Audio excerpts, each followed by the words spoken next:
Hello दोस्तों, फिर से आपके एक नए इन्फॉर्मेटिव वीडियो में आपका स्वागत है। इस वीडियो में फिर से हम आज वही क्वेश्चंस करने वाले हैं टीचिंग एंड लर्निंग एप्टीट्यूड की। और आप फिर से कुछ नया यहाँ पे नॉलेज को क्या करेंगे, अपना गेन करेंगे और अपने नॉलेज को क्या है जो आपके पास नॉलेज है एक अच्छा सा उसको आप बढ़ाएंगे। तो आइए सबसे पहले हम वन बाय वन क्वेश्चंस को करते हैं। तो आज का जो हमारा पहला क्वेश्चन है वो ऐसा कह रहा है कि शिक्षण में पहला महत्वपूर्ण पद है the first important step. Step पद का मतलब यहाँ पे आप ऐसा मत समझ जाइएगा कि कौन सा प्रिंसिपल का टीचर का, ये मत समझ जाइएगा। स्टेप इन टीचिंग यानी कि पहला आपको स्टेप कौन सा उठाना चाहिए, पहला कदम, ऐसा आप समझिए कि पहला इंपॉर्टेंट कदम क्या है कि आप मान लो कि कोई क्लासरूम में गए हैं तो आप पहला स्टेप क्या उठाइएगा ताकि आपके जो यहाँ पे बच्चे बैठे हुए हैं वो अच्छे से समझ सकें। तो पहला, organise material to be taught, planning beforehand, पहले योजना बना ले, या विद्यार्थियों की पृष्ठभूमि को जान लेना उपयुक्त में से कोई नहीं। तो जैसा बात ये बहुत ज़्यादा सही है, इंपॉर्टेंट है कि जब आप किसी क्लासरूम में गए हैं तो वहाँ पे आप देख लें कि वो जो विद्यार्थी यहाँ पे क्लास में बैठे हुए हैं उनका डेप्थ क्या है, वो कितने नॉलेज को रखते हैं। क्लासरूम में जो विद्यार्थी हैं हमारे वो क्या क्या नॉलेज रखे हुए हैं, उसके हिसाब से आप अपने लेक्चर को क्या करें, डेवलप करें, और उसके हिसाब से पढ़ाए जाने वाले सामग्री का क्या करें, आप आयोजन करें। तो यहाँ पे पहला का जो आंसर होगा वो सी होगा। ठीक है, तो ये पृष्ठभूमि जब तक आप नहीं जानिएगा तब तक आप ए वाली काम भी करिएगा तो सही नहीं होगा, बी वाली भी काम करिएगा तो सही नहीं होगा।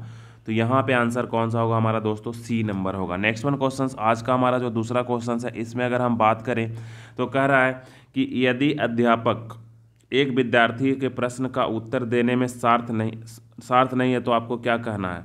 यानी कि टीचर जो है, एज अ टीचर आप किसी बच्चे के क्वेश्चंस का आंसर नहीं दे पा रहे हैं तो आप क्या कहेंगे।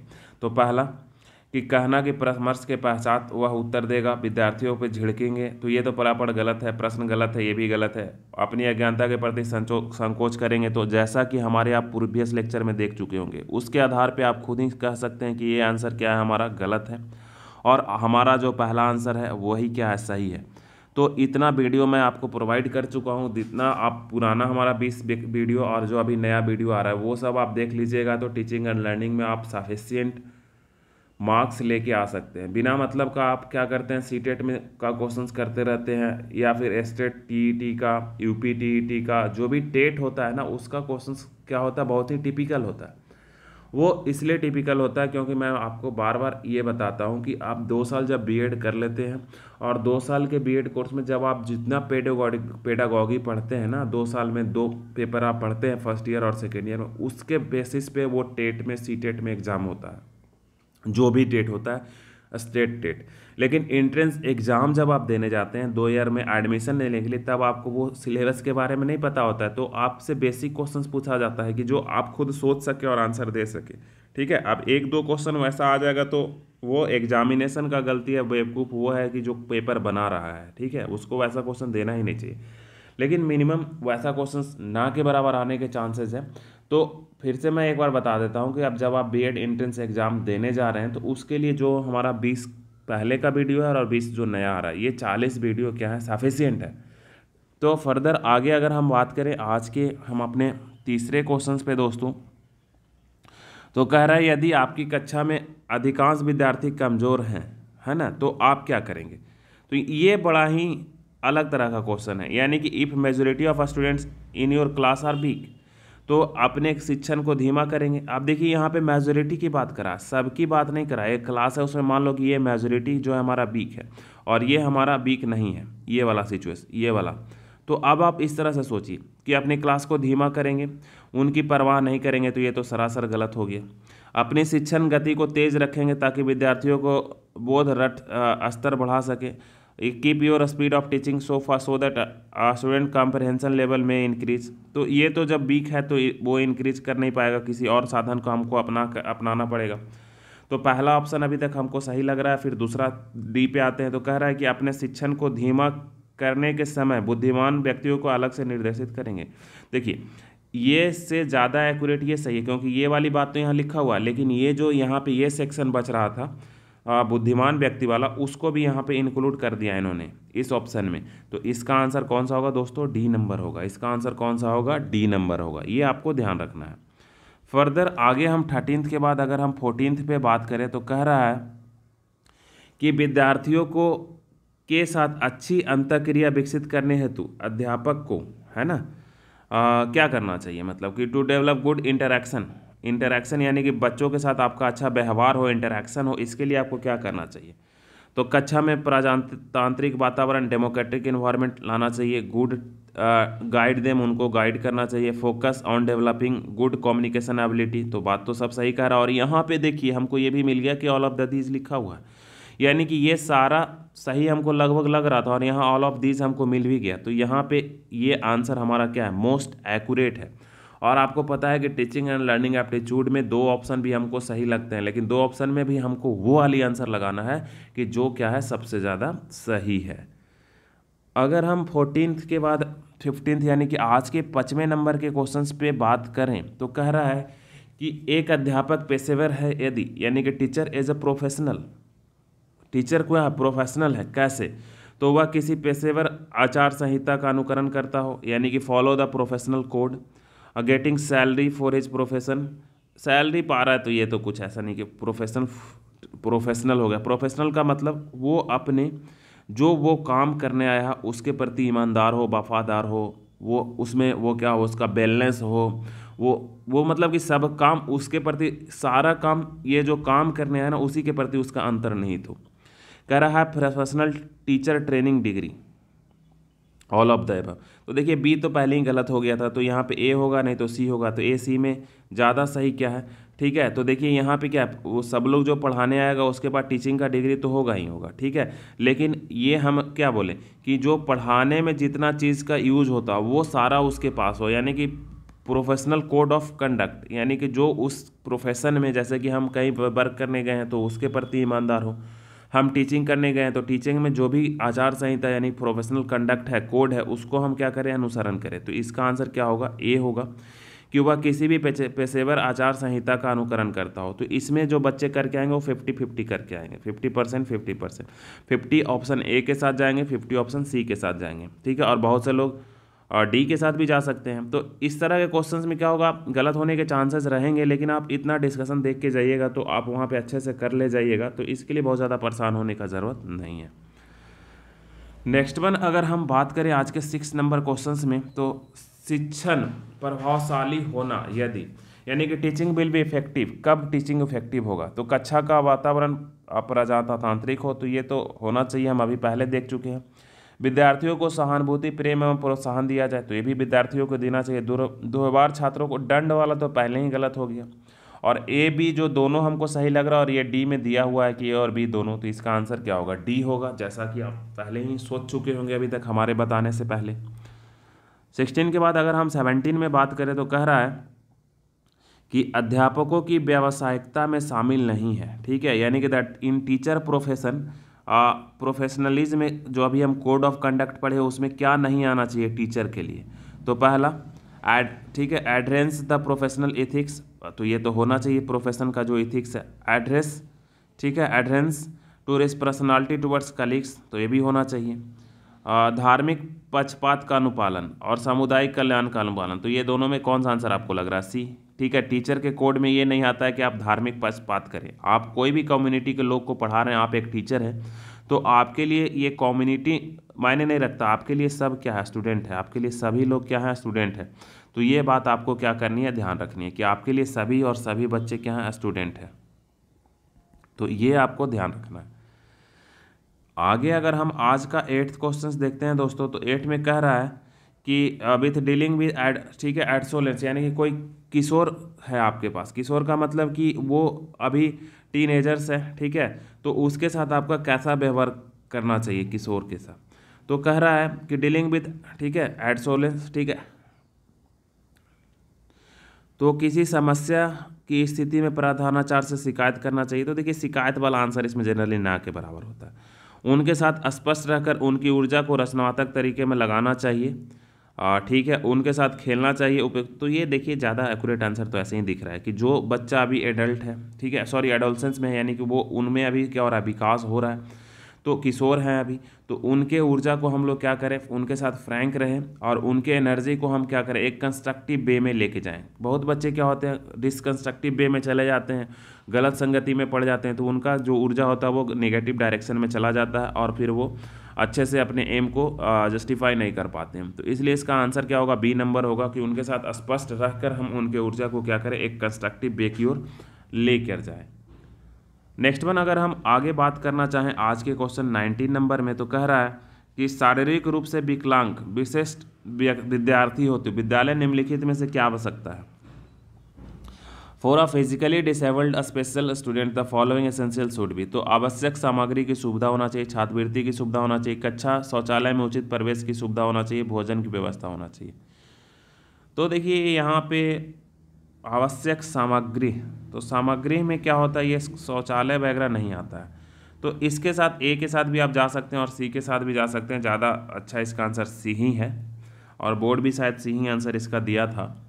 तो यहाँ पे ए और सी में थोड़ा कन्फ्यूजिंग है, लेकिन सी में ज़्यादा एक्यूरेट लिख रहा है। ठीक है, एंट्रेंस इन द क्लासरूम, ठीक है, मैनेजमेंट ऑफ नेसेसरी इक्विपमेंट्स में क्या होगा, वो रूम टॉयलेट वगैरह नहीं आ रहा होगा। तो सबसे ज़्यादा दिक्कत उनको टॉयलेट वगैरह में ही जाने में होता है और क्लास में एंट्री लेने में होता है, जो भी डिसेबल्ड बच्चे होते हैं। तो क्लास में एंट्री लेने का पॉइंट अच्छा, एंट्री पॉइंट अच्छा होना चाहिए, क्लास में आ जा सके वो, और वो टॉयलेट बाथरूम को अच्छे से सॉरी यूज कर सके।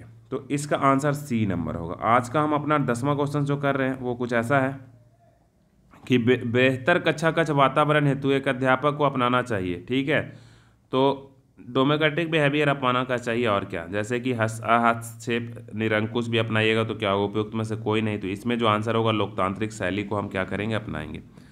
आज का हमारा 11वें नंबर क्वेश्चन है कि विद्यालय को गतिविधियों के अनुसार विकसित करना चाहिए। तो बालक की आवश्यकता के अनुसार, बालक की योग्यता के अनुसार, बालक की रुचि के अनुसार उपयुक्त सभी। तो हाँ सभी होगा, इसमें आंसर है कि इसका क्या होगा, डी होगा कि विद्यालय की गतिविधियां हम उसकी आवश्यकता के हिसाब से, उसकी योग्यता के हिसाब से, उसकी रुचि को देखते हुए क्या करेंगे, विकसित करेंगे।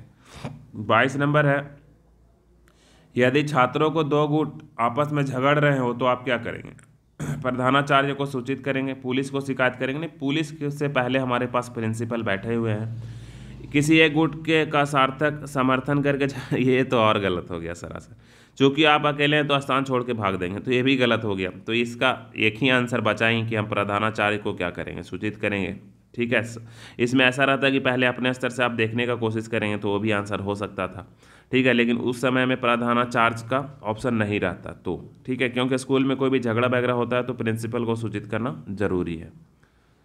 नेक्स्ट वन है 3rd नंबर क्वेश्चन से आज, मतलब 13 नंबर है कि एक सफल अध्यापक की सर्वोत्तम पहचान क्या है। The best identity to be a successful teacher, teacher का। ठीक है, तो सोशल स्टेटस उसका हो, पर्सनल स्टेटस हो, अचीवमेंट ऑफ स्टूडेंट। तो हाँ ये है कि आप एक सफल टीचर तभी कहलाएंगे कि जब आपके विद्यार्थी क्या कर रहे हैं, कुछ अचीव कर रहे हैं। आप बहुत ही अच्छे टीचर हैं लेकिन आपके क्लास के विद्यार्थी कुछ एग्जाम में पास ही नहीं कर पाते होंगे, तब आप सफल टीचर नहीं करवाते होंगे। सफल टीचर यहाँ पे पेडागोगी में रिजल्ट के हिसाब से देखा जाता है कि आपके बच्चे आपसे क्या सीख पा रहे हैं। तो ये हम पहले भी आपके जो 20 हमारा पुराना लेक्चर पढ़ा हुआ उसमें कर चुके हैं पिछले साल का, तो वो आपको देखना ज़रूरी है। फर्दर आगे अगर हम बात करें आज के 14th नंबर क्वेश्चंस पे, तो कह रहा है कि निम्नलिखित प्रभावशाली अध्यापक की मुख्य विशेषता क्या है सिवाय। तो जब भी निगेटिव सेंस वाला क्वेश्चन आता है तो हम आपको पहले ही कहते हैं कि आप अलर्ट हो जाइए। ठीक है, the following are characteristic future of an effective teacher except, यानी कि एक को छोड़कर। तो पहला कह रहा है कक्षा में विद्यार्थियों के एक समूह की तरफदारी करना था, यही तो होना चाहिए। ये तो गलत हो गया, एक बाकी तो सब सही ही होगा, निगेटिव सेंस में तो यही है, तो इसका आंसर ये होगा। बाकी पढ़ के देख लेते हैं। विद्यार्थियों की मदद करना, तो ये तो सही है भैया। अनुशासनहीन गतिविधियों में विद्यार्थियों की भागीदारी को कम करना, तो ये भी उसके लिए सही है। ठीक है, हमको नेगेटिव वाला खोजना था। विद्यार्थियों के प्रदर्शन में सुधार हेतु अभिभावक से मिलना, तो ये भी सही है। तो इसमें ना करने वाला कौन सा था, तो पहला। और यही तो कह ही रहा था कि हमको वैसा बताओ जिसको छोड़कर, तो पहला को छोड़कर। तो जब कभी भी निगेटिव सेंस वाले आपके एग्जाम में क्वेश्चंस आते हैं तो आप तुरंत से अलर्ट हो जाइए। निगेटिव सेंस वाले क्वेश्चंस मैक्सिमम गलती करके ले जाते हैं और घर आइएगा तो पछताने के अलावा कुछ नहीं रहेगा, माथा पीटते रहिएगा। आज का हमारा 15 नंबर क्वेश्चन है, कह रहा है कि व्यवसाय संबंधित दिशा निर्देश की जानकारी एक अध्यापक के लिए सहायक हो सकती है। Knowledge of the career related guidance में भी हेल्पफुल टू टीचर इन। तो क्या कह रहा है, अगर आपके पास कैरियर का मतलब कि कहाँ कहाँ आप जॉब कर सकते हैं, आप पढ़ने के बाद क्या कर सकते हैं, इस तरह की आपके पास जानकारी हो, तो वो कह रहा है कि अध्यापक के लिए सहायक हो सकती है। तो कह रहा है कैसे, तो विद्यार्थियों को व्यवसाय ज्ञान की जानकारी देना, भविष्य में सही व्यवसाय चुनने की योग्यता विकसित करना, विद्यार्थियों के बीच जागरूकता बढ़ाना और विद्यार्थियों के बीच लोकप्रिय होना। तो ये वाला मोस्ट एक्यूरेट आंसर है कि भविष्य में जो है बच्चे कौन सा व्यवसाय चुने, यानी कि the ability to choose the right job in future. Hindi में आपको अगर कन्फ्यूजन्स हो तो आप तुरंत से इंग्लिश का ऑप्शन पढ़ा कीजिए, तो आपको ज़्यादा क्या होगा, आंसर ढूंढने में एक्यूरेसी आएगी। ये हमेशा आप एग्जाम में भी जब कभी भी इस टॉपिक का आंसर आप दीजिएगा तो हिंदी इंग्लिश दोनों पढ़िएगा, ये बात आप ध्यान रखिएगा। ओवर रॉन्ग डिसीजन टेकन आप अ स्कूल प्रिंसिपल, आपके विद्यालय में प्राचार्य द्वारा लिए जाने वाला गलत निर्णय में आप क्या करेंगे, तो उनकी प्रशंसा करेंगे, उनकी आलोचना करेंगे, शांत रहेंगे, उन्हें इसे न करने की दोहराने की कठोर चेतावनी देंगे। तो देखिए यहाँ पे चेतावनी देना यानी मारपीट वाला सेंस आ रहा है, तो ये आंसर तो पहले ही गलत हो गया। तो यहाँ पे कौन सा आंसर हमारा बचा कि उनकी हम क्या करेंगे, आलोचना कर सकते हैं, उनकी हम क्या कर सकते हैं, आलोचना कर सकते हैं कि उन्होंने ऐसा कर दिया। तो इसका आंसर कौन सा हो जाएगा दोस्तों, बी नंबर। नेक्स्ट वन अगर हम बात करें 27 यानी कि 17 नंबर क्वेश्चंस की, कि विद्यालय में किसी सहयोगी से बहस की स्थिति में आप क्या करेंगे। तो क्या करेंगे हम बताइए, विद्यार्थियों के बीच उनकी आलोचना करेंगे, तो नहीं, टीचर का बाद विद्यार्थी के बीच हम क्यों ले जाएंगे। प्रधानाचार्य से उसे दंडित करने की शिकायत करेंगे, तो ये भी नहीं है। नजरअंदाज करेंगे, तो ये भी नहीं है। तो ये बी हम रखेंगे अभी ऑप्शन, लेकिन डी पढ़ने के बाद। तो दूसरे सहयोगियों के बीच अपना पक्ष रखेंगे, हाँ, तो ये ज़्यादा सही है कि पहले हम अपने सहयोगियों के बीच उस मैटर का क्या करें, निष्पादन कर लें, फिर हम प्रधानाचार्य के पास जाएंगे अगर सॉल्यूशन नहीं मिलता है। तो इसका आंसर क्या था, 17 का 27 का डी। सीखने का तात्पर्य क्या है, लर्निंग मीन्स, तो कह रहा है कि एडजस्टमेंट ऑफ लाइफ, ठीक है, एक्विजिशन ऑफ नॉलेज, ठीक है, स्कोरिंग हाई इन एग्जामिनेशन, तो ये तो पहले ही गलत हो गया। मॉडिफिकेशन ऑफ बिहेवियर, हाँ, तो सीखने का मतलब ही होता है हम अपने व्यवहार में क्या लाएंगे, परिवर्तन लाएंगे, ठीक है। सीखेंगे जब हम कोई चीज़ को, तो हम अपने आप हमारा व्यवहार में क्या हो जाएगा, परिवर्तन हो जाएगा। तो इसका आंसर क्या होगा, डी नंबर। अगर हम 29 की बात करें, तो अध्यापक का मुख्य दायित्व क्या है, the major responsibilities of a teacher is to teach up his her best in the classroom, implement government policies, maintain school record, meeting parent. तो इसका आंसर क्या है, ये सही है कि हम क्लासरूम में जाएं तो अच्छे तरह से पढ़ाएं, जितना संभव हो सके उतना बेहतर अध्यापन करना हमारा मुख्य कर्तव्य है। और ये हमारा आज का लास्ट क्वेश्चन है कि एक नवनियुक्त अध्यापक के लिए आवश्यक है क्या, यानी कि कोई एक नया टीचर आया है तो वो उसके लिए क्या है इम्पॉर्टेंट है। तो to develop rapport with students, to start teaching without hearing the students,